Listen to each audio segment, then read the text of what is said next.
어떤 설문에 따르면 현대인의 삶에 있어서 가장 고통스러운 문제가 무엇인가의 문제를 가지고 설문을 했습니다.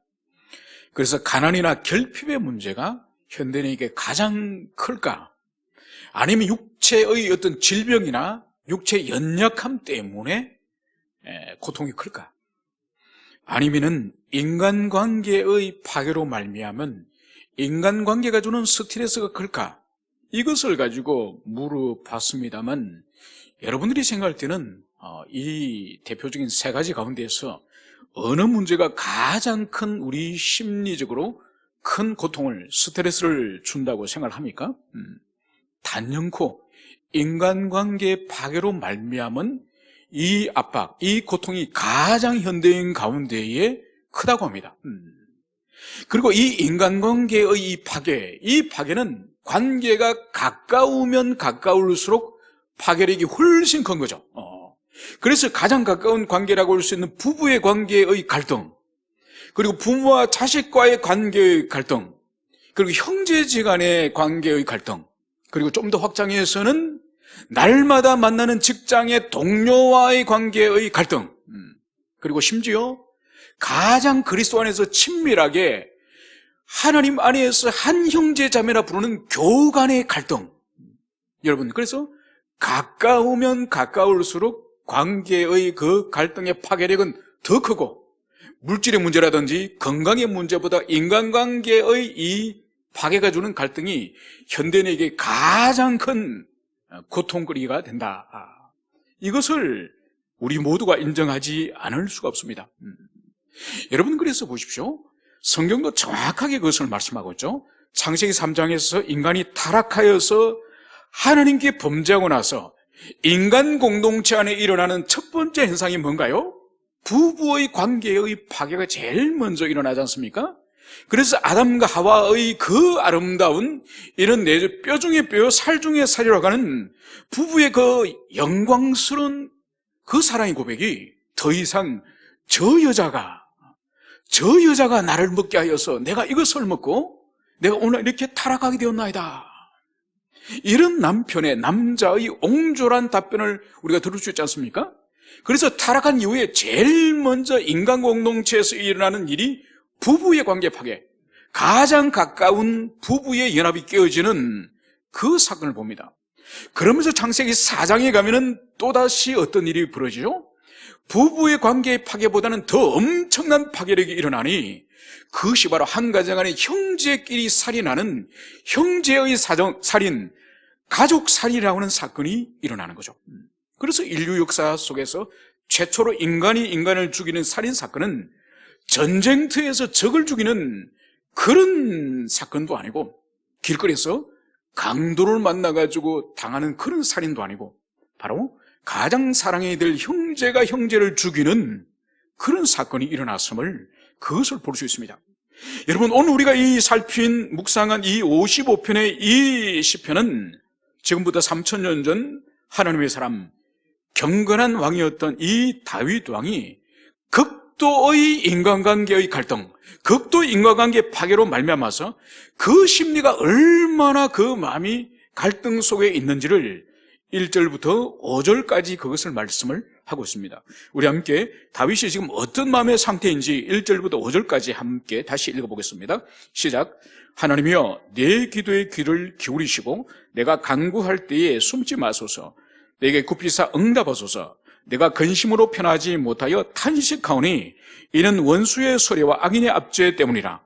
그들이 죄악을 내게 더하며 노하여 나를 핍박하나이다.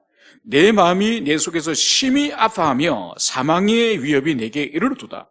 두려움과 떨림이 내게 이르고 공포가 나를 덮어도다. 여러분, 지금 다윗이 인생의 말년에 왕으로 있는 가장 그 왕국에서 높은 지위에 있는 이 다윗이 지금 극도의 심리적인 불안과 특별히 이 원수의 소리와 이 악인들의 압제 때문에 이 영혼이 지금 뒤흔들리는 이 지금 고통 속에 빠져 있는 그것을 여기서 볼 수 있습니다. 그러면 도대체 지금 다윗과 지금 관계의 갈등, 관계의 파괴, 지금 누구와 이런 관계의 파괴로 지금 이 다윗이 고통에 떨어졌는지 그것을 우리가 함께 찾아서 읽어보도록 하겠습니다. 우리 12절부터 14절까지가 이 세 구절이 다윗이 지금 누구와 관계가 깨어지고 누구로부터 고통을 당하는지 우리 12절부터 14절까지 읽겠습니다. 시작. 나를 책망하는 자는 원수가 아니라 원수일진데 내가 참았으리라.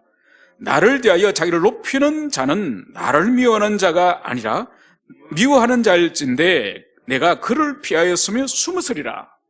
그는 곧 너로다. 나의 동료, 나의 친구요, 나의 가까운 친구로다. 우리가 같이 재미있게 의논하며 무리와 함께하여 하나님의 집안에서 다녔도다. 여러분, 오늘 이 본문을 통해서 지금 다윗을 극도로 지금 심리적으로 압박하고 관계의 갈등을 통해서 다윗이 지금 엄청난 영혼이 뒤흔들리는 이 고통을 그것을 제공한 인간관계가 누군지를 여기서 말씀을 하고 있습니다. 그래서 오늘 보십시오. 나를 책망하는 자는 원수가 아니라, 지금 이 사람은 다윗이 원수가 아니라는 거예요. 그러면서 원수일진데 내가 참았으리라. 여러분, 이 번역이 옛 번역이에요. 오늘날 우리가 더 쉽게 이해할 수 있다고 한다면 좀 더 친절하게 이렇게 번역하는 게 낫죠. 차라리 원수라면 내가 참았으리라. 그리고 나를 대하여 자기를 높이는 자는 나를 미워하는 자가 아니라, 지금 이 다윗을 향해서 교만하여서 자신이 이제는 왕이 되고자 하는 그런 자기를 높이는 그 사람이 차라리 다윗을 미워하는 자가 아니라는 거예요. 차라리 미워하는 자는커녕 미워하는 자는 있다고 한다면 차라리 내가 그를 피하여 숨었으리라. 그러면서 그 사람들이 도대체 누구냐? 그는 곧 너로다. 그러니까 너라고 하는 것은 가까이 있는 인간관계를 지목할 때 지금 너로다. 그러면서 나의 동료이고 나의 친구이고 나의 가까운 친구로다. 여러분, 그래서 이 55편 이 시의 역사적 배경은 뭐냐? 사무엘하 15장에 가면은 다윗의 아들 가운데서 압살롬이라고 하는 아주 인물이 잘생긴, 그리고 아주 이 말을 잘하는 달변인, 그래서 다윗 왕에게 재판을 받으러 온 그 사람들을 중간에서 다 이 압살롬이 설득해가지고 자기 편으로 다 만들어버리지 않습니까? 그래서 외모에 있어서나 또 지략에 있어서나 그리고 언변에 있어서나 모든 부분에서 가장 이스라엘 왕 가운데 탁월한 왕자였던 이 압살롬이 반란을 사무엘하 15장에서 일으킵니다. 그 반란을 이제 모든 것을 설계해 주고 모든 지식과 지략을 뒷받침해 주는 사람이 바로 다윗의 친구이자, 다윗이 전쟁을 한다면은 모든 국사에 있어서 그 지혜를 제공하는 아히도빌이라고 하는 다윗의 친구가 이 압살롬의 참모가 됩니다. 그래서 이 아히도빌이 이 압살롬에게 이 반란에 있어서 모든 계획을 기획하고 그것을 뒤에서 배후 조종하는 사람이 이 아히도빌이에요. 그래서 이 사무엘하 15장에 이 압살롬의 반란에 있어서 이 두 사람, 가장 다윗이 사랑하는 아들이었고 압살롬은, 그리고 한 사람은 다윗의 친구이자, 심지어 성경은 아히도벨의 그 지략의 그 말을 다윗은 하나님의 말씀으로 여겼더라. 그 정도로 이 다윗이 아히도벨의 이 지략을 하나님께서 주시는 계시의 말씀으로 믿을 정도로 이 아히도벨을 극도로 신뢰한 사람이에요. 그런데 이 두 사람이 반란을 주도하고 반란을 일으켰으니 오늘 다윗은 차라리 내가 원수라면 참았을 것이다. 차라리 그 사람이 나를 미워하는 자였으면 내가 숨었을 것이다. 이 말을 하면서 바로 그 사람은 내 동료이자 내 친구이자 가장 가까운 친구로다. 이 고백을 하는 거죠. 여러분, 그러니까 보십시오. 이 압살롬과 아히도빌이 예루살렘 성으로 군사를 몰아서 확 들어오지 않습니까? 그때 우리가 알다시피 이 사무엘하 15장에 가면은 다윗이 어떻게 합니까? 예루살렘을 성을 지키면서 방어를 하고 거기서 전쟁을 벌입니까? 안 그래요. 도망을 쳐요. 자기 참모들과 신하들을 데리고 급히 그 감람산 산비탈을 넘어서 그리고 강을 요단강을 건너서 도망칩니다. 여러분, 왜 다윗이, 이 백전노장인 다윗이 그 예루살렘 성 안에는 성전도 있고 그리고 거기에는 하나님의 법궤가 있는데 법궤도 가지고 가지 말도록 하고 성막도 포기하고 예루살렘 성도 포기하고 왜 순순히 도망가는 길을 선택했을까요? 그것은 바로 압살롬과 이 아히도벨은 자기의 아들이자 자기의 친구고 그리고 이 두 사람을 따르는 그 군사와 백성들은 한때는 자기를 따르던 자기 신하들 부하들이었어요. 그러니까 그들을 사랑하였고 그들을 아끼는 친구였기 때문에 그들과 차마 전쟁하여서 죽일 수가 없는 거죠. 그래서 충분히 다윗 자신이나 다윗의 장군들도 지략이 있고 용기가 있고 능력이 있지만은 정면으로 부딪히지 않고 피하는 거예요. 그래서 황급히 도망을 가고 강을 넘어서 그렇게 피신을 하는 거죠. 그것을 볼 수 있는 것은 여전히 이 다윗의 마음에는 압살롬과 이 아히도벨을 향한 그 친구로서 아들로서 애정이 있음을 그것을 우리가 볼 수가 있는 것이죠. 자, 그러면 우리가 이제 이 다윗에게 극도의 심리적인 고통을 주고 인간관계 파괴를 준 그 사람이 누군지 우리는 이제 살펴봤습니다. 그래서 이 고통, 차마 칼을 뽑아서 싸울 수 없는 이 고통, 그럼에도 불구하고 그들에게 죽임을 당할 수 없는 이 사면초와 같은 이 고통을 다윗은 피하기 위해서 오늘 하나님 앞에 어떤 고백을 하느냐. 우리 6, 7, 8절 세 구절의 말씀을 우리 함께 읽겠습니다. 6, 7, 8 시작. 나는 말하기를 만일 내게 비둘기같이 날개가 있다면 날아가서 편히 쉬려도다. 내가 멀리 날아가서 광야에 머무리로다. 내가 나의 피난처로 속히 가서 폭풍과 광풍을 피하리라 하였도다. 아멘. 네. 지금 이 다윗이 처한 이 상황, 차라리 아말렉 군대거나 차라리 블레셋 군대거나 차라리 이방민족 같으면 단칼에 나가서 그들의 목을 치고 그 반란군을 진압을 하지만은 자기의 자식이고 자기의 친구고 자기의 백성이기 때문에 오늘 다윗은 그러지 못합니다. 그러면서 그 심리적인 압박과 그 고통을 하나님께 기도하기를 만일 내게 비둘기 같은 날개가 있다면 날아가서 편히 쉬리도다. 내가 멀리 날아가서 광야에 머물리로다. 그리고 나의 피난처로 속히 가서 폭풍과 광풍을 피하리로다. 지금 다윗 앞에 있는 이 전쟁 반란이로 가는, 그래서 누군가는 진압되어야 되고 누군가는 죽임을 당해야 되는 이 현실이 너무 다윗이 고통스러운 거예요. 그래서 죽을 것 같은, 피를 말릴 것 같은 이 현실을 이 다윗이 피하기를 원해서 차라리 내가 비둘기 같은 날개가 있다고 한다면 내가 훨훨 그 날개로 날아서 이제 이 현실을 피하여서 차라리 쉬고 싶습니다. 그리고 멀리 날아가서 차라리 광야에 머물고 싶습니다. 그리고 피난처로 이제 피하여서 폭풍과 광풍을 이제 피하고 싶습니다.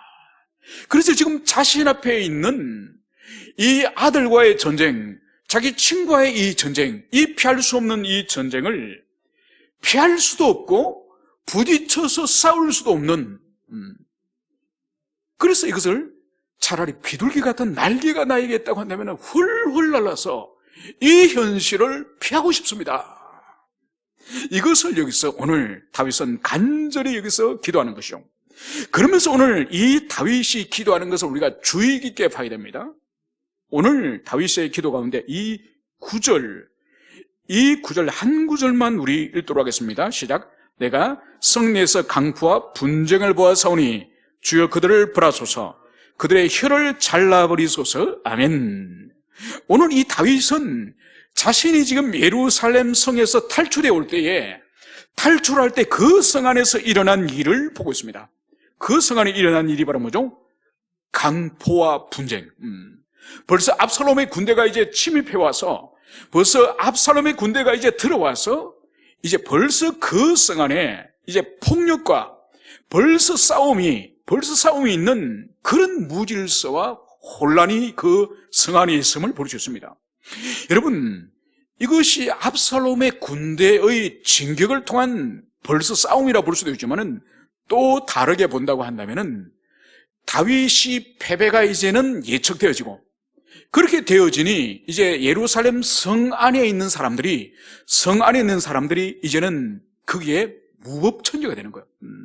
아직 압살롬 군대가 들어오지도 않았는데 이제 보니까 이 다윗 왕이 더 이상 왕 노릇을 못하고 이제는 쫓겨날 것 같으니 이제 그 안에 모든 치안과 모든 통제가 이제는 단절된, 그래서 무법천지가 되는 그런 상황을 오늘 다윗이 성 안에, 예루살렘 성 안에 강포와 분쟁을 보았다, 이 말씀을 여기서 하고 있는 거예요.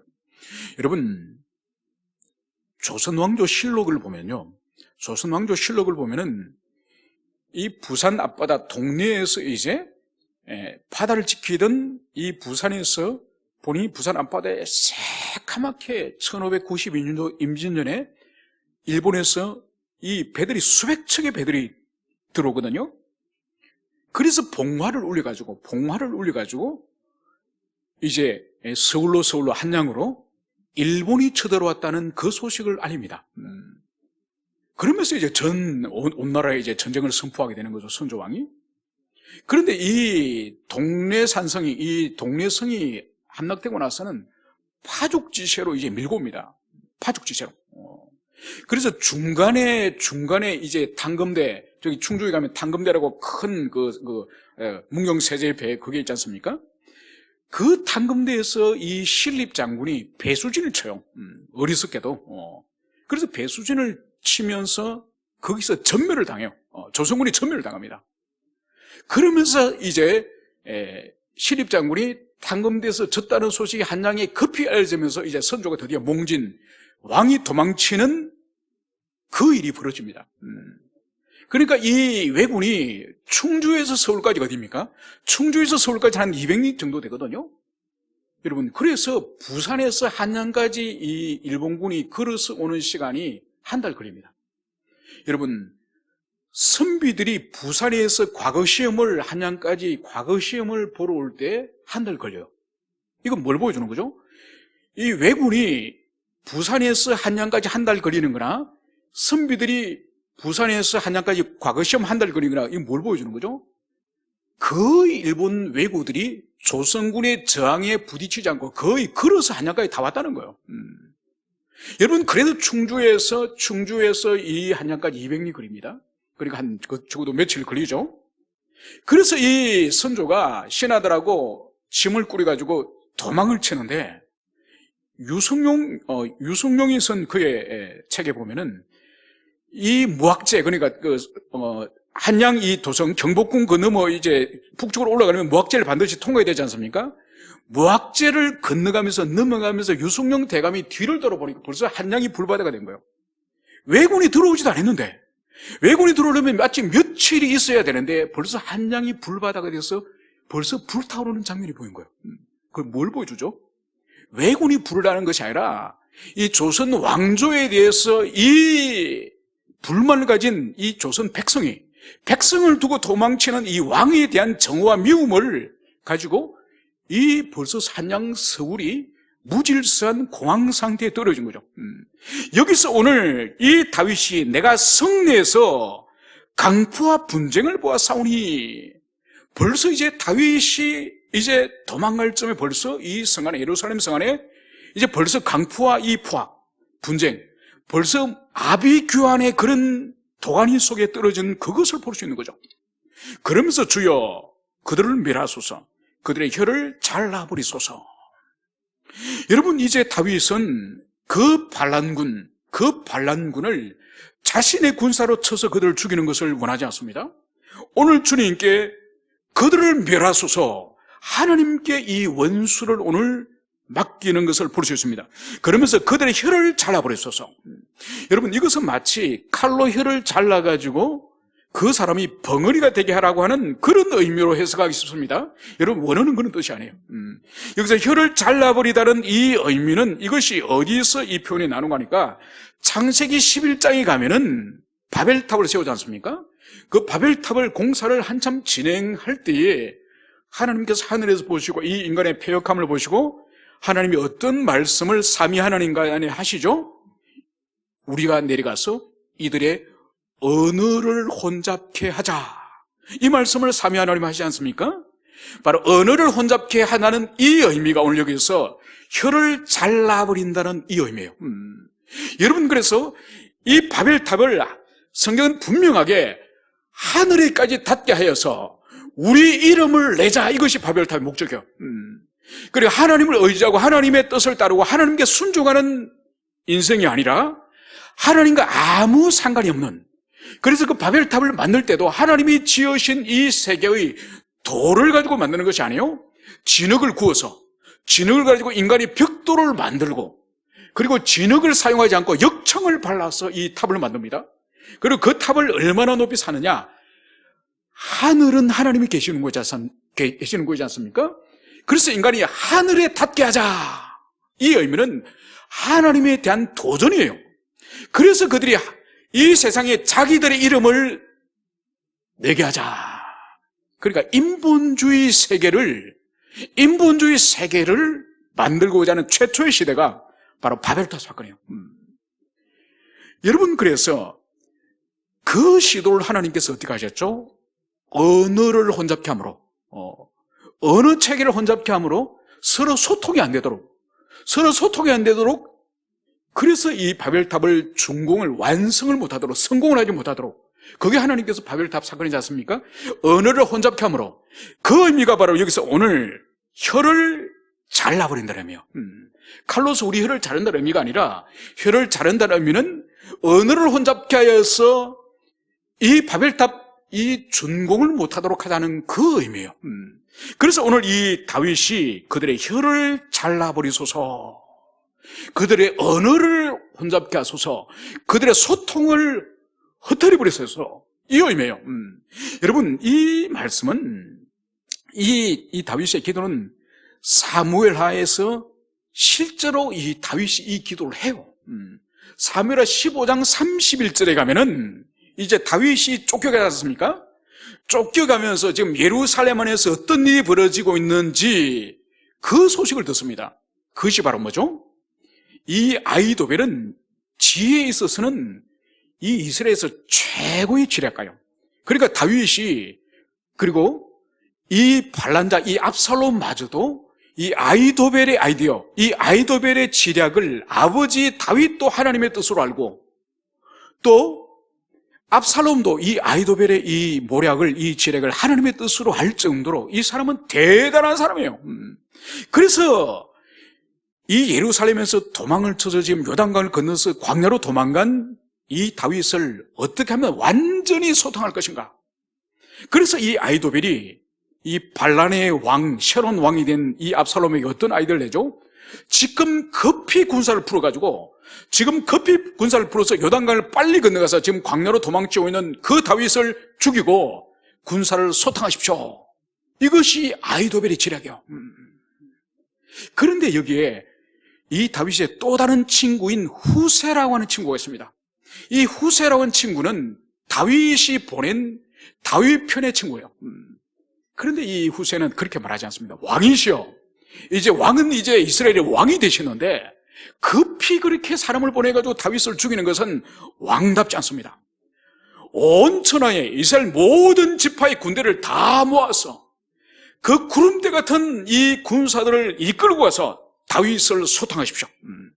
다윗을, 그 오합지졸 같은 한 줌도 되지 않는 다윗 세력을 소탕하는 것은 어려운 일이 아닙니다. 오히려 왕의 위엄을 갖추소서, 수많은 구름대 같은 이 온 백성들을 모아서 다윗을 소탕합시다. 그래서 아히도벨의 이 모략과 후세의 모략을 이 사무엘하 15장에서는 그것을 이제 반란의 왕인 압살롬이 듣는 거예요. 그러면서 들어보니까 이 후세의 이 모략이 매우 그럴듯하거든요. 그리고 밤중에 군사 보내가지고 다윗을 죽여버리면 폼이 안 나잖아요. 왕다움의 폼이 안 나잖아요. 그래서 이 압살롬의 말을 거절합니다. 지금까지는 압살롬이 아히도벨의 말을 하나님의 말씀처럼 여겼던 이 아히도벨의 말을 이제는 후세의 말을 따릅니다. 그래서 전국에 있는 모든 군사를 모아서 내가 다윗 왕을 죽이리라.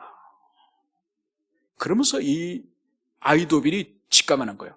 아, 주님께서 나를 버리셨고 이 압살롬을 버리셨고 이 반란을 주님께서 버리셨도다. 그러면서 이 아히도벨은 조용히 나귀의 안장을 채고 자기 고향에 가서 목을 매달아 죽습니다.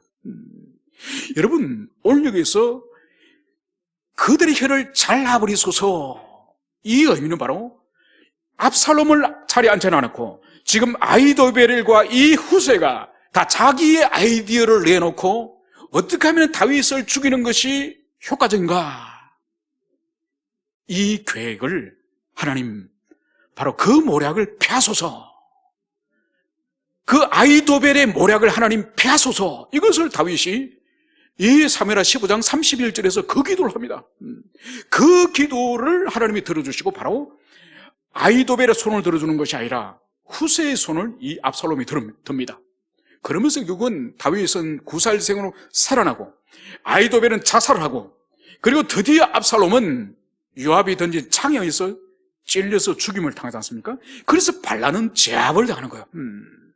그래서 오늘 이 다윗은 바로 이 원수에 대해서 자신이 어떻게 직접적으로 칼을 들고 그들을 싸우거나 찔러 죽이는 것이 아니라 하나님께 그들을 멸하소서, 그리고 그들의 혀를 잘라버려서 그들의 이 소통, 이 압살롬과의 소통을 통해서 다윗을 죽이려 한 그 모략이 폐해지게 하십시오, 이 기도를 하는 것을 여기서 볼 수 있습니다. 그러면서 이제 우리가 마지막으로 이 다윗이 자신이 그토록 사랑하고 가까웠던 이 사람들에게 배신을 당하고 배반을 당했지만은 이 다윗의 이 마음의 결론을 우리가 알 수 있는 것이 22절, 23절입니다. 우리 두 구절 말씀을 읽고 함께 살펴보도록 하겠습니다. 22절, 23절 읽습니다. 시작. 내 짐을 여호와께 맡기라. 그가 너를 붙드시고 의인의 요동함을 영원히 허락지 않으시리로다. 하나님이여, 주께서 그들로 파멸의 웅덩이에 빠지게 하시리다. 피를 흘리게 하며 속이는 자들은 그들의 날에 반도 살지 못할 것이나 나는 주를 의지하리다.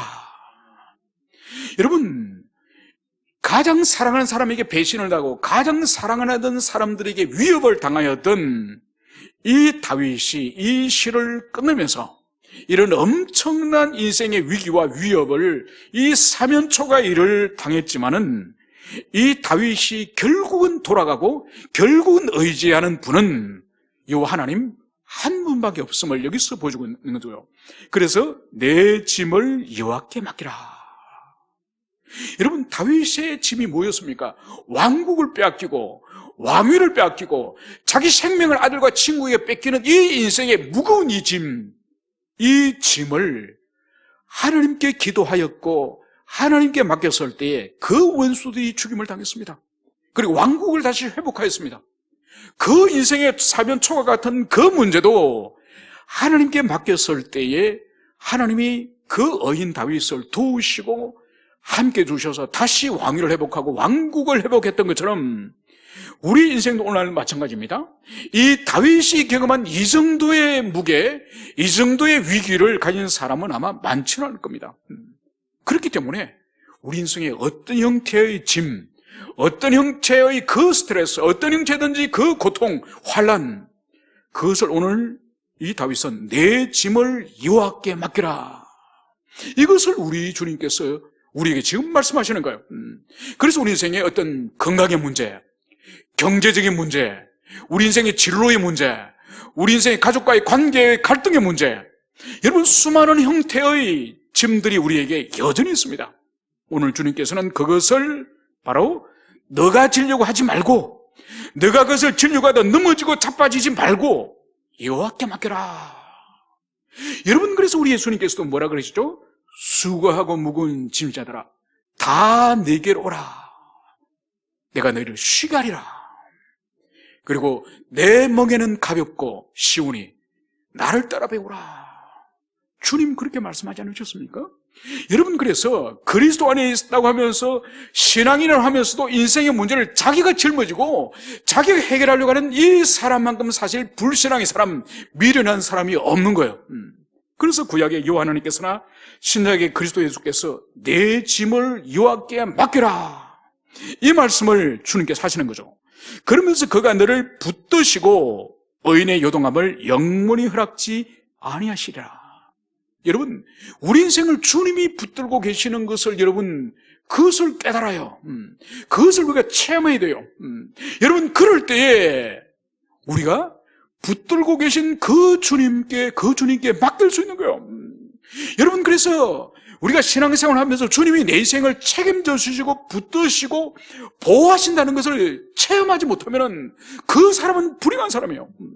여러분, 그것을 붙잡고 계심을 경험했기 때문에 주님께 맡길 수 있거든요. 경험을 못하면 불안하기 때문에 여전히 자기가 책임지고 자기가 문제를 해결하고 자기가 그것을 붙들고 있어야 된다고 그렇게 생각하는 거예요.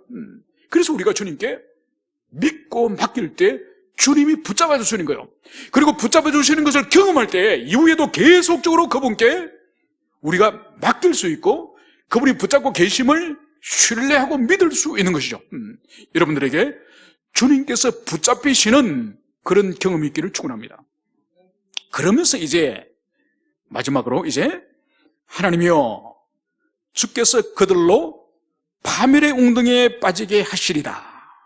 피를 흘리게 하며 속이는 자들은 그들의 날에 반도 살지 못할 것이나 나는 주를 의지하리다.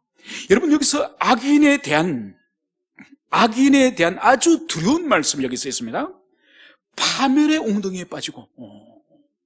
여러분, 압살롬이 보십시오. 단번에 예루살렘 성을 점령하고 그리고 그 성에 남아있던 아버지의 그 첩을 가늠하지 않습니까? 그러면서 이제 왕권이 견고한 것처럼 보여줬습니다.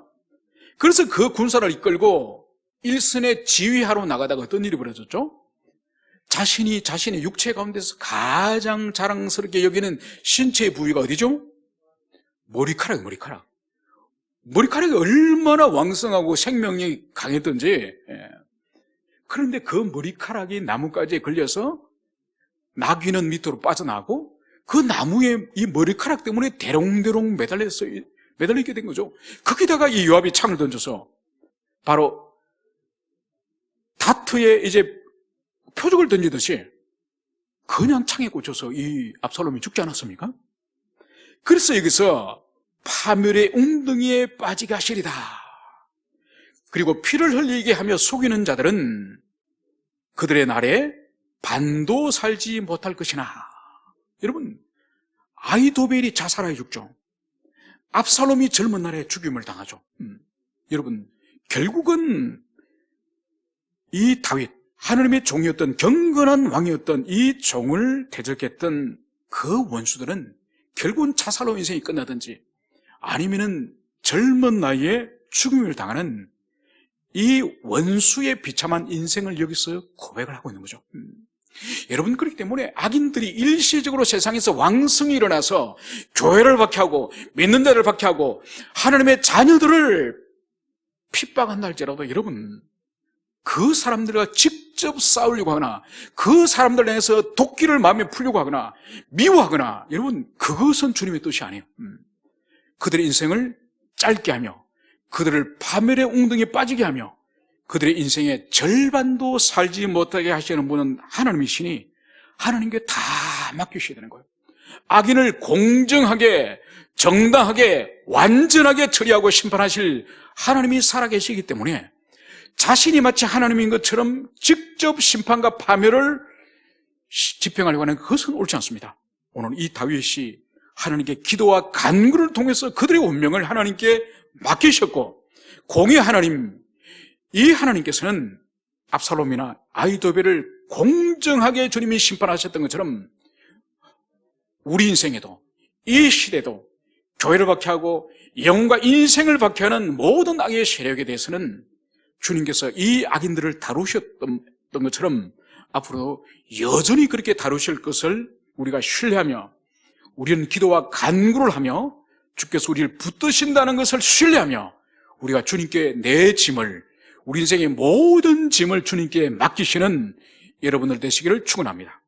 함께 기도하시겠습니다.